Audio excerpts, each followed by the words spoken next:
Hi everyone and welcome back to another lens review by Miro Lessons. This time I have with me the Sony 7300mm f4.5 5.6 for the Sony full-frame E-mount system. Before I begin, I would like to thank the London Camera Exchange shop in Chester for providing us a copy of this lens to try out. If you live in Chester or nearby or in North Wales, I really suggest you pay them a visit. The staff is very friendly and knowledgeable and they have a great selection of products. The 7300mm G lens is one of the longest telephoto lenses you can find for Sony APS-C and full-frame mirrorless cameras.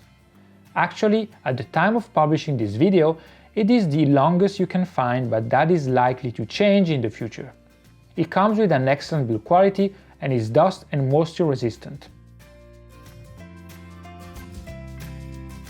The lens isn't too large, but it is a bit on the heavy side, and it is a good match for the A7 series. You may find it a little too bulky or heavy for the APS-C camera, but overall it remains comfortable enough to use. The zoom ring has the right smoothness and has a good feel when turned. The focus ring is, as always, a fly-by-wire type, but it is very precise.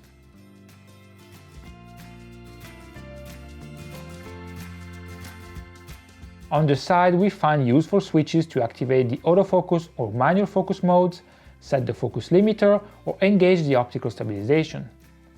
There is also a focus hold button that can be handy and a lock button to prevent the lens from extending. The 7300mm gives you a useful range of mid to long focal lengths and is even more useful on APS-C cameras because of the crop factor. You get an equivalent zoom of 105 to 450mm. This proves useful while photographing birds in flight, for example.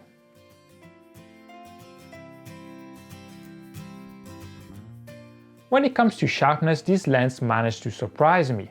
I was expecting some good to mediocre results, and instead the performance turned out to be excellent.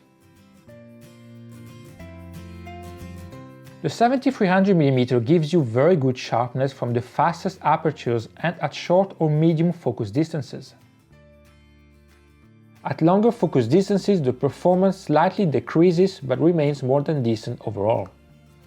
Peak sharpness at 70mm is found between f5.6 and f8, and the performance remains constant at 100mm and 145mm.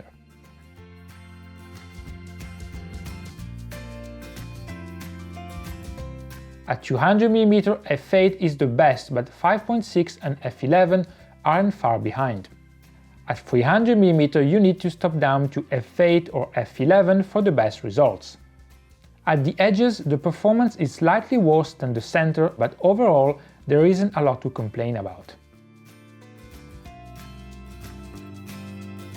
The lens has a minimum focus distance of 90cm that remains constant through the entire zoom range. This gives you excellent versatility for close-up shots. The 7300mm has good bokeh capabilities. The bokeh balls are round at the center while they assume a cat's eye shape in the corners. We can see some onion rings as well, but overall I was pleased by the results. With a more busy background, however, the autofocus rendering can become more confusing and less attractive, which can only be expected with this type of lens. It is definitely not a portrait lens, but for casual shots it will do the job just fine. Of course, at 70mm the subject separation is more limited because of the 4.5 aperture, so you need to zoom in more. There is some slight vignetting at the widest apertures and some pincushion distortion, both of which are easily corrected using the JPEG correction in camera or with the RAW file by applying the correct lens profile. Chromatic aberration is very well controlled, but you can find some ghost flares when shooting into direct light. The autofocus motor proves silent and fast on the A7R Mark II and A6500. The excellent autofocus of the latter in particular gave me great results for birds in flight and a rally race.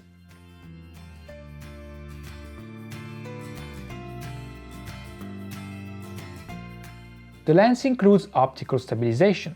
When used on non-stabilized bodies such as the Sony a6300, I got good results down to 1/5 of a second at the shortest focal length and 1/10 of a second at the longest. With cameras that offer in-body stabilization, the two axes on the lens are combined with three axes on the sensor.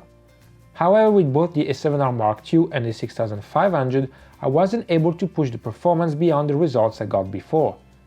Additionally, to maintain a decent keeper rate in both cases, it is better to use safer shutter speeds like 1/10 of a second, 1/20 of a second, or 1/30 of a second. So overall, the Sony 70-300mm G lens is a very good option. It offers an excellent level of sharpness, it focuses fast, it's weather sealed, and it is easy to use thanks to the various buttons on the side. It isn't excessively large or heavy and is fun to use with the A6000 series as well. I have only one problem with this lens, and that is the price. In fact, it is twice as expensive as most 70-300mm lenses you can find for other full-frame systems. Yes, Canon has a 100-300mm L lens that is actually more expensive than the Sony, but they have also produced some cheaper options as well. Since this is the first 70-300mm from Sony, I feel it would have been better if they had given it a lower price, as doing so could have attracted more customers. A 70-300mm is likely the first telephoto lens that an amateur or beginner will consider because of its versatile zoom range, but not everyone is ready to pay a lot of money for one.